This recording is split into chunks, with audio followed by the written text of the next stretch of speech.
All right. I just thought I'd give my thoughts on this article that came in Arabian Business. The title says Top Dubai Businessman Questions UK's decision to keep UAE on the red list. Okay. So some people from the UK had asked me, what do I think about this? And okay, fine. Put your comments and thoughts down below, whether you agree, disagree. Okay. Now, the top businessman is Khalaf Ahmed Al Habtoor, founder of Al Habtoor Group, say he's shocked and surprised by Britain's decision. Now, Habtoor is without a doubt the most respected, one of the most respected businessmen. He has contacts and connections with the royal family.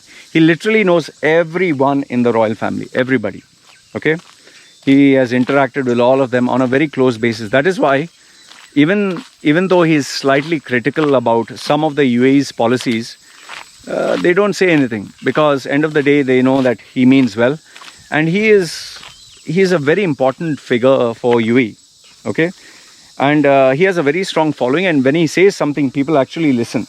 Okay. Now, so anyway, top businessman questions. Okay.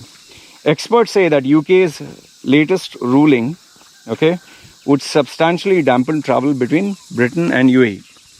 Now, that is 100% true, because see, UAE, UAE is a place that relies on, especially Dubai, it relies on tourism.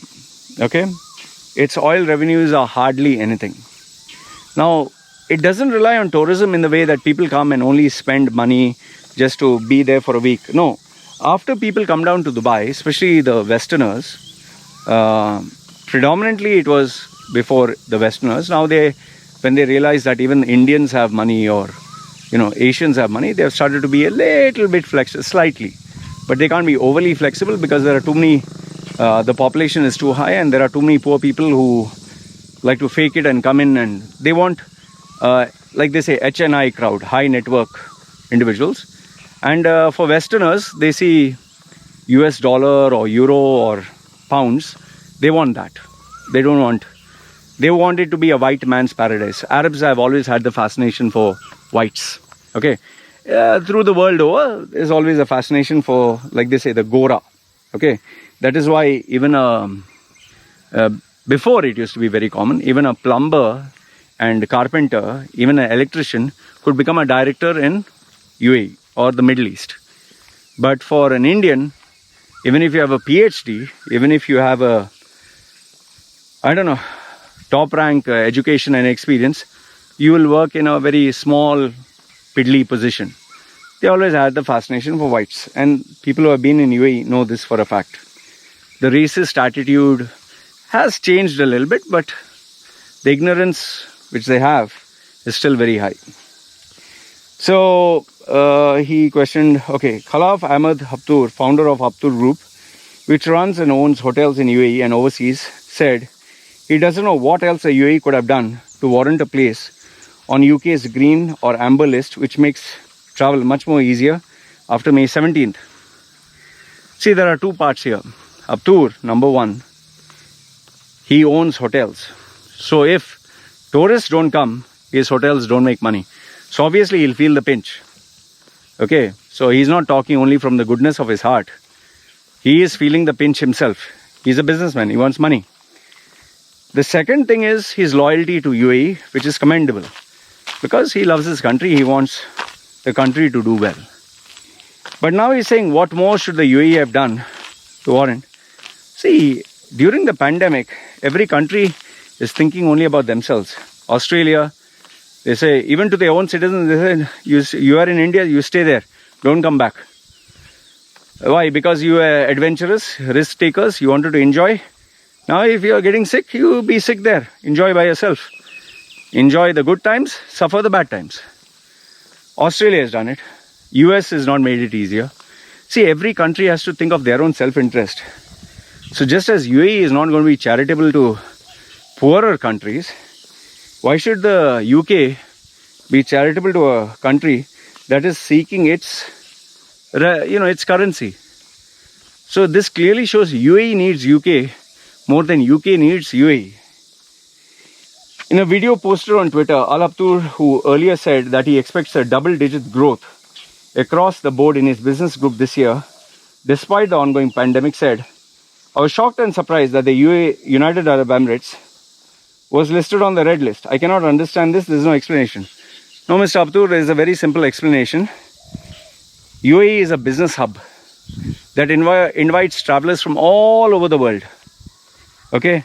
And there are many people who have COVID, and when you test them, maybe it'll just show negative. Oh, they don't have a false negative. But then when they do get infected, it infects everyone. So he's acting like, oh, I don't know, I'm just going to... No, he knows what is the answer. He knows exactly what is the answer. UAE is right in the dead center. All people from all around the world can come in. And see, testing is very strict in many other countries.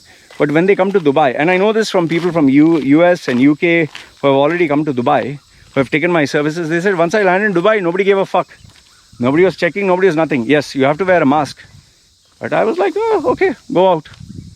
So all it takes is one person to be sick and mess up the lives of everyone else.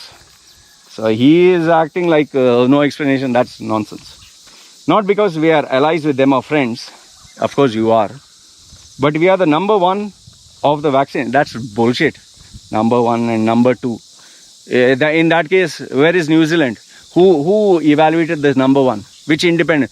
Did WHO say that, oh, UAE is number one? First prize? No, nobody has said it. You are saying it.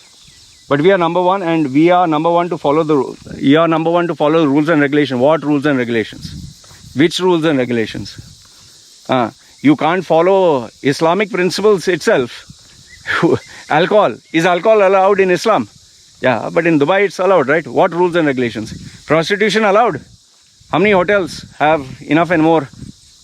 Just Google search. What do you call that? Escort services UAE. Massage parlor UAE. Girls of UAE. Or what rules and regulations? Shandy rules and regulations. Oh, rules and regulations from the Ministry of Health. Say like that. Ministry of Health. Yeah. Like they say, Allah knows. Allah. Okay. We cannot do any more. You can't do any more. See, even if you are the safest place in the world, the minute you open your doors, it's like a girl opening her legs. Any sausage can come in. One sausage, if it's infected, finish, no? That opening the legs becomes infected. Putang becomes infected, no? So the putang of UAE, when it allows all the sausages to come in, one infected sausage, every other sausage gets infected. His comments follow the UK government's announcement on Friday, which added just 12 countries to the list of quarantine-free travel on May 17th, including Israel, Portugal, Iceland, Australia and Singapore. Now just imagine, out of all the countries in the world, only 12 are exempt. So UAE, sadly UAE is not there. So now the people who will get the good foreign exchange are Israel, Portugal, Iceland, Australia and Singapore. And Singapore is competing with UAE to be the number one hub. Hong Kong, okay, is dead anyway because of the protests. The announcement named arrivals from UAE, along with all the other countries, are on the red list, are required to travel straight to a government-mandated hotel for 10 days at the cost of 1,750 per adult, which is fucking expensive. Grant Shapps, the UK Transport Secretary, said the limited list represented a cautious resumption of international travel. Popular European destinations such as Greece, France, Spain and Italy are on the amber list, requiring travelers to quarantine for 10 days on their return and take 2 PCR tests. Other countries on the green list include, quite a number of them: Gibraltar, Brunei, Faroe Island, Falcon Island, South Georgia, Sandwich Island, St. Helena, Ascension Island, Tristan da Cunha, New Zealand. Al Abtur, pictured above, said he was shocked. Every 24 hours, the vaccinations continue in every corner of the UAE. I mean, we are way ahead of everywhere in the world. Yeah. UAE is way ahead of everything. Everything, even the debt, even the unpaid loans, even the poor expats who are not paid their salaries. We are ahead of Europe, we are ahead of UK. We are head and tail. I'm shocked. I want to know. I have a right to know. And the criteria basis of this, I have a right to know. Stand there and keep shouting. Everyone will be like, what right? Which right? Right and left. Separately, Al Habtoor said, all our hotels in UAE are performing extremely well. Then don't complain. We have witnessed a first healthy quarter and are expecting great second half of the year. Congratulations. Our base business for the remainder of 2021 is very solid, with high occupancy rates already achieved. Of course, because you make it cheap. But the question is, here's my question. If all the hotels are making good money, then why are there no more vacancies? Why small people, so many small people who are earning smaller salaries, why they're still unemployed? How I know? Because the number of CVs and people who tell me that they don't have jobs. And not just me. There are so many other recruiters. They literally are like, man, we don't have any vacancies to show. See, all you got to do is, don't believe a word I say. Go to a hotel. Go to any hotel. Ask them how many rooms vacant. Or just go to these bookingonline.com and see how many of them are offering special offers. If a hotel is doing very well, they'll not give you cheap offers. They'll all hike up their rates. But if they're giving you, even some cases I've heard some big hotels giving 150 a night and all that, that means you're not doing well. Because how would you cover your costs? He added that economic growth in the UAE this year has exceeded expectation. Yeah, if your expectation is minus, of course it'll exceed expectation. As countries continue to show resilience amid the ongoing global corona crisis. Yes. Fantastic resilience, fantastic. Just only my request, please pay the loan. You know, if they pay the 31 billion, it'll be so nice. Not yet paid. Then what resilience? It's like me telling everyone, I'm doing very well, but I've not paid 31 billion that I owe everyone. But I'm doing very well. On the loans that have unpaid loans. Okay. Consumers are spending again and confidence has regained in the year. People are stupid and shameless. That you can't help. That doesn't mean that things are going well. People are spending because they were suffocated for a year. Now, obviously, they'll spend. And the bosses of Al Habtoor Group, one of the largest privately owned business conglomerates in the region.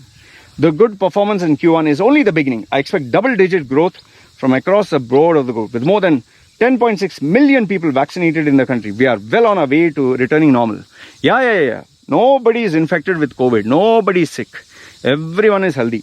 Everyone is making money. Fantastic money. Super sale. Super. Go to any business. What you do is, don't believe a word I say. Go to the shopping mall. Stand in the shopping mall and see how much crowd is there. How much business. Oh shit, man. They are selling like hot cakes. Just go to a shopping mall. Don't believe me. Don't believe him. Go to a shopping mall. Go somewhere at 10 o'clock, 12 o'clock. Go to Burjal. Not Burjal. What am I saying? Burjuan. Go to Wafi. Go to these shopping malls. Let's see how many people are there. Proving one more time that UAE is the safest place on earth for business and investment. Of course, 100%. See what happened to VR Shetty. Safest place. Safest. Mansoor Abu Hool, the ambassador from UAE to the UK, also said the announcement is disappointing. Of course it is. The UAE is currently one of the safest countries in the world in relation to COVID-19. Yes. We need, please ask WHO to announce this. They'll announce if you pay them millions like China pays, then they'll also say that. We have the second fastest vaccination rate, one of the most intensive testing systems, and combating the spread of concerning variants by restricting entry from high-risk countries. Everything you say, I have to take it with a pinch of salt, because everything that UAE does is the greatest, the fastest, the biggest. There's no negatives only. UAE is perfect, man. Fuck, we are only disappointed by this outcome and hope that UAE's status will be reconsidered in the next opportunity. Summer is the key season for Emiratis and hundreds of thousands of Britons living in the UAE to visit the UK. I hope that trade and tourism will resume, as well as the opportunity for families and friends across our nations to reunite. Yes, we are looking forward to all the alcoholic, sex-starved tourists who want bobs and vagin, smoking, drinking, drogues, all that to come. What do you think? They're coming to UAE for praying to Allah. No, they're coming for sun, sea, sand, boobs, bums, breasts. Because in UK they can't do all this shit. They'll do it here. According to Tobias Rühlkjær, oh what a name, President and CEO of Advanced Aviation Consulting Limited, the UAE status as an international travel hub has been raised concerns for the UK government. I told you, no? Even as UAE's domestic COVID cases fall, the UK still deems the Emirates' global transit passengers as a major source of infection. Yes, because that is exactly what I said. In UAE, they show that, oh, I have no COVID. The minute they land in India, Pakistan, anywhere else, they realize they have COVID. How is that possible? This has happened to so many people. So it clearly shows the UAE what testing is, Shendigiri testing. The UAE is being penalized for its strategy and business model of becoming the major hub between Asia and Europe, which is the major reason. The experts said that UK's latest ruling would substantially dampen travel between Britain and UK. Scotland on April 9 lifted its ban on direct flights from UAE, but flights to England, Wales and Northern Ireland will continue to be prohibited. Then they explain the UK travel light list. Green is arrivals need to take pre-departure tests as well as PCR test on or day 2 before they arrive back to the UK, but will not need quarantine unless they receive a positive result. Then there is amber. Arrivals will need to quarantine for 10 days and take a pre-departure test as well as PCR test on day 2 and day 8. There will be no option to take additional test. There will be the option to take additional test on day 5 and to end self-isolation early. But red, which UAE is, arrivals will be subject to restrictions currently placed on red list, which include a 10-day stay in a managed quarantine hotel at the cost of 1,750 per adult, pre-departure testing and mandatory PCR testing on day 2 and day 8. Anyway, this is what they have to say. You let me know, what do you think? Do you think it's right? Do you think it's wrong? Do you think UK is right, or do you think UAE is right? Let me know in the comment section below, because I'll tell you one thing. See, I'm not trying to say UAE is bad, okay? But UAE is an international hub that depends on travelers, that depends on people coming in and going out. And unless this happens, UAE cannot grow. Because otherwise what? You have just a desert with the skyscrapers and glass and plastic and buildings. That is not natural. So anyway, this is what I had to say. Let me know your thoughts in the comment section below. This is me signing off. You guys take care.